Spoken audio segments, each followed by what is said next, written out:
பாரதிய ஜனதா கட்சியின் தமிழக தலைவர் திரு அண்ணாமலை அவர்கள் இன்று செய்த சம்பவம் ஒன்று மிகவும் பரபரப்பாக பேசப்பட்டு வருகிறது. அது என்னன்னா, தன்னைத்தானே சாட்டையால் அடித்து கொண்டது. நம்ம பாரதிய ஜனதா தலைவர் அண்ணாமலை ஒரு ஐபிஎஸ் படித்த ஒருவர், ஒரு தேசிய கட்சியின் மாநில தலைவர்.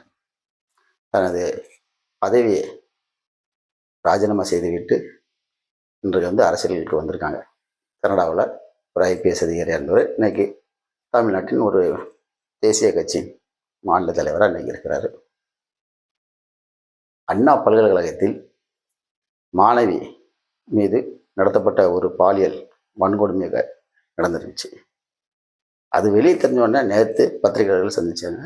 சந்திக்கும் போது நல்ல சிறப்பான சில கருத்துக்கள்லாம் சொன்னார். அதில் என்ன முக்கியமானது, எஃப்ஐஆர் வெளியே வந்தது. அதாவது முதல் தகவல் அறிக்கை வெளியே வந்தது. அதில் அந்த மாணவியின் பெயர், முகவரி மற்றும் அதில் தொடர்பு எல்லாம் வந்திருக்கு அப்படின்னு ஒரு முதல்ல வெளியே கொண்டு வந்தது அண்ணாமலை தான் ஒரு பரபரப்பாக கொண்டு வந்தார்.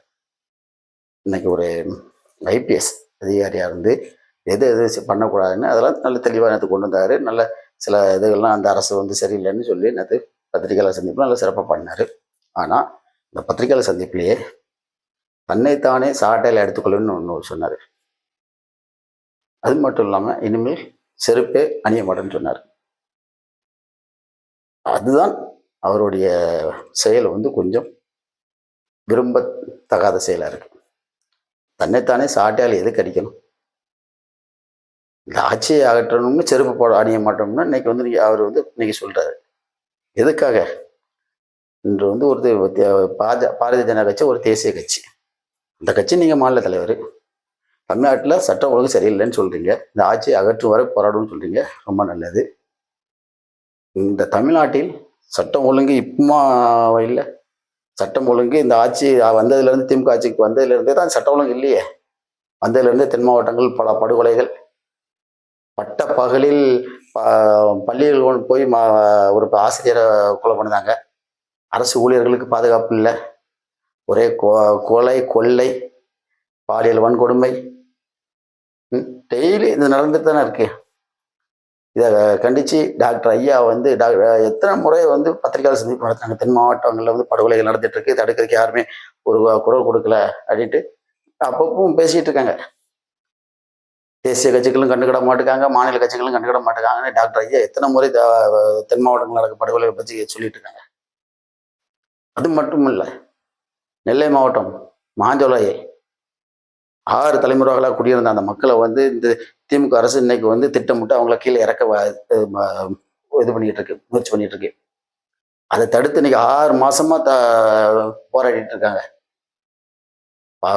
அந்த மக்களுக்காக 1999 போராடிட்டு இருக்காங்க. இன்று அந்த மக்கள் மாஞ்சோலையில் இன்னைக்கு இருக்காங்கன்னா அதுக்கு காரணம் புது தமிழர் டாக்டர் ஐயா அவர்கள் தான். அந்த மக்களுக்கு ஒரு குரல் கொடுக்க யாரும் இது பண்ணல. இன்னைக்கு நீங்க ஒரு சாதாரண இது இல்லை.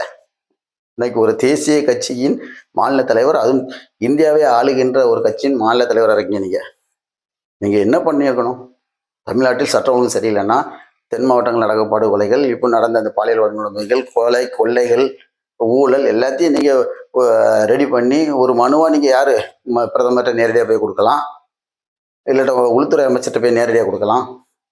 இந்த ஆட்சியை நீங்க என் தேர்தல் வரை ஏன் கொண்டு போகணும்? அதுக்கு முன்னாடியே நீங்க இந்த ஆட்சியை இது பண்ணிடலாமே, டிஸ்மிஸ் பண்ணதுக்கு நீங்க இது பண்ணலாமே.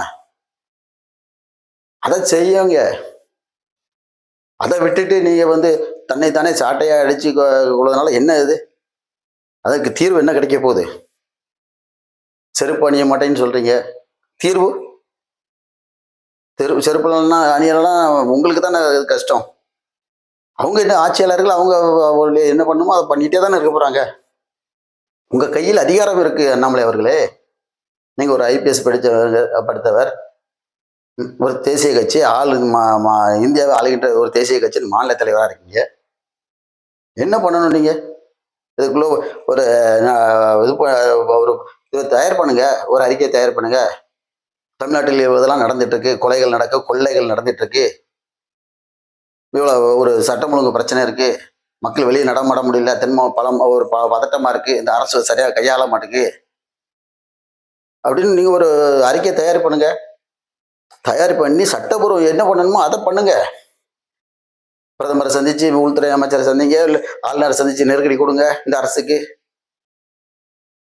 அது மட்டும் அது மட்டுமா? சென்ற நாடாளுமன்ற தேர்தல் என்ன பண்ணீங்க? இந்த இன்னைக்கு திமுக 40 ஜெயிச்சது காரணமே நீங்க அண்ணாமலை ஆகிய நீங்கள் தான். அண்ணா திமுக ஒரு நெருங்கிய நல்ல ஒரு உறவோடு இருந்தீங்க. கடைசி நேரத்துல நீங்க என்ன பண்ணீங்கன்னு தெரியல. அதிமுக தேவையில்லாம சில வார்த்தைகளை விட்டு இந்த கூட்டணி உடவிற்கு காரணமாக இருந்தது நீங்க தான். இதனால என்ன நடந்துச்சு? 40 ஜெயிச்சிட்டாங்க. அவளுடைய ஆட்டம் கூட அதிகமாகுது. இப்பவும் டாக்டர் ஐயா என்ன சொல்லிட்டு இருக்காங்க? 2027 அனைத்து கட்சிகளும் ஒன்றிணைந்து பண்ணணும்னு இருக்காங்க.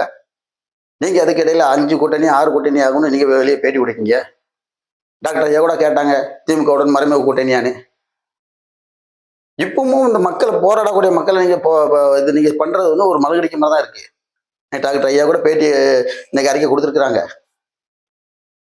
தயவு செய்து உங்கள் கையில் அதிகாரம் இருக்குது. அதிகாரம் இல்லாத புதிய தமிழகம் கட்சி இன்னைக்கு பல ஆர்ப்பாட்டங்கள் போராட்டங்கள் பண்ணி இந்த அரசை வந்து நிலகுலைய வச்சுட்டு இருக்கு. நீங்க உங்க கையில் அதிகாரம் இருக்கு. 4 எம்எல்ஏ கையில் வச்சிருக்கீங்க. தமிழ்நாட்டில் மத்தியில் ஆட்சி உங்ககிட்ட தான் இருக்கு. நீங்க நினைச்ச என்னன்னாலும் பண்ணலாம். அந்த அதுக்குள்ள வேலையை பாருங்க. அதை விட்டு விட்டு தன்னை தானே சாட்டையில அடித்துக் கொள்வது, செருப்பானைய மாட்டோம்னு சொல்றது, மற்றவர்கள் நயக்கும்படி நீங்க பண்ணாதீங்க. ஒரு ஐபிஎஸ் படித்த ஒருவர், ஒரு தேசிய கட்சியின் மாநில தலைவர், நீங்க அதுக்கு தகுந்த அந்த பதவிக்கு மாதிரி நீங்க செயல்படணும். இது எங்களிருந்து என்னோட ஒரு ஆசை. இந்த ஆட்சியை அகற்றுவதற்கு சபதம் எடுங்கள். எல்லா கட்சியும் இணைந்து 2026 ஒரு கூட்டணி ஆட்சி அமைந்து திமுகவை விரட்டுவதற்கு நீங்க அதுக்குள்ள பணியை செய்யுங்க. அதுதான் ஒரு சிறந்த இது. அதை விட்டுட்டு தேவையில்லாத வேலைகளை நீங்க பண்ணாதீங்க. இது வந்து ஒரு தமிழனின் வேண்டுகோள்.